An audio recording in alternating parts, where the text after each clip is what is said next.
Solskjaer's 5 signings from last summer and how they have fared so far. As reflected by their recent signing of a certain Cristiano Ronaldo, Manchester United are one of the few clubs in the Big Six who prefer to leave their business until the transfer deadline. The 36-year-old made an emotional return to Old Trafford from Juventus 12 years after leaving the Red Devils in a world record £80 million move for Real Madrid. The move has already paid off with Ronaldo scoring 5 goals in his first 7 matches for Ole Gunnar Solskjaer's side.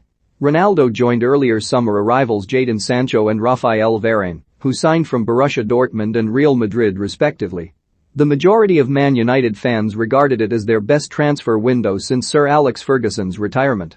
It was arguably more of a planned operation than their business in the summer window, when Solskjaer's men made an incredible 5 signings on deadline day a year ago on October 5, 2020.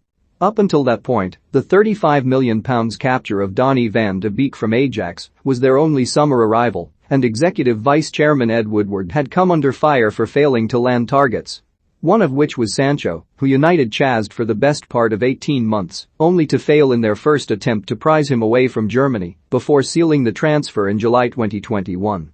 That left Woodward frantically trying to wrap up deals late on to appease his manager and the fans, with 5 new players joining the club all in one day.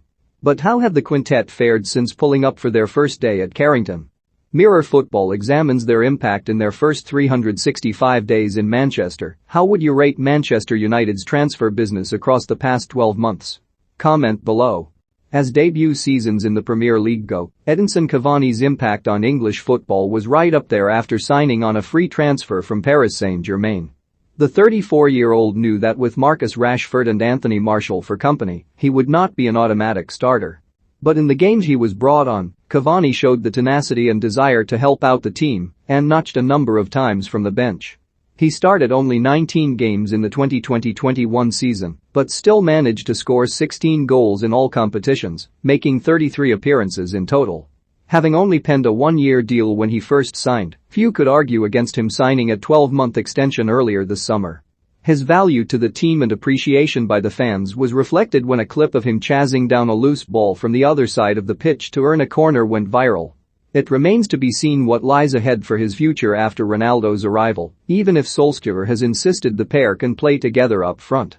Based on his previous links with Chelsea and Liverpool, the fact that the Red Devils paid just £15 million in total for the Brazilian suggested they had found themselves a bargain. An experienced full-back having played in the Champions League with Galatasaray and Porto, Telles was also regularly called up for international duty. The Brazilian might have expected to edge past Luke Shaw in the pecking order after arriving as a new signing. But he struggled to acclimatise to the pace of the Premier League, and his slow start coincided with Shaw's best season in a red shirt.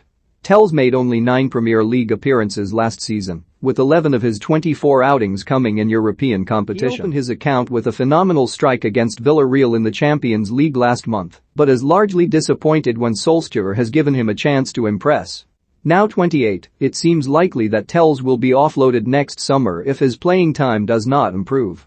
United raised more than a few eyebrows when the club shelled out an initial £21 million fee, rising to £37 million to snap up Atalanta sensation Amad. The Ivorian winger was just 18 at the time and had only made 5 senior appearances for the Serie A outfit before signing. It was his performances for the youth team that caught the eye of United's wide-searching scouts and convinced the club to spend big.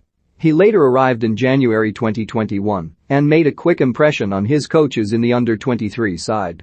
Handed a debut against Liverpool, the forward excited fans with a double in a 6-3 win. Hearing about his meteoric rise at the club, Solskjaer promoted him to the first-team squad, and he repaid the Norwegian's faith, scoring his first goal in a 1-1 draw against AC Milan in March. It was thought at the time that Amad would be United's very own Sancho after failing to land the England international. But after adding the 21-year-old in their ranks, Amad was close to sealing a loan move to Feyenoord before suffering a thigh injury. The teenager is closing in on a return to action, and how he fares could be crucial in deciding where his long-term future lies, but a loan move is the most likely outcome at this point. United using their scouting knowledge to clinch a deal for one of the world's most coveted youngsters, securing the signature of Penarol's Facundo Pellistri. The 18-year-old arrived in a deal worth £9 million after signing a long-term contract, making him one of the Uruguay's most expensive exports. Pellistri has not been afforded the same opportunities as Ahmad, however, after taking more time to adjust to his new surroundings. Arriving in Manchester during the middle of a coronavirus pandemic will no doubt have made things more difficult. Solskjaer decided to send Pellistri out on loan to Alaves in January to gain some first-team experience, and he renewed his deal for another 12 months this summer. The winger has made only one start since joining the La Liga outfit, and his minutes have mainly come from short cameos. It may be some time before he is seen in a United shirt again.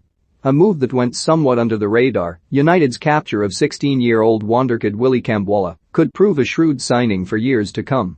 According to RMC Sport, the club paid €4 million (£3.6 million) to sign the teenager from League Two side Sarcho, and he was drafted into the club's academy system to aid his development.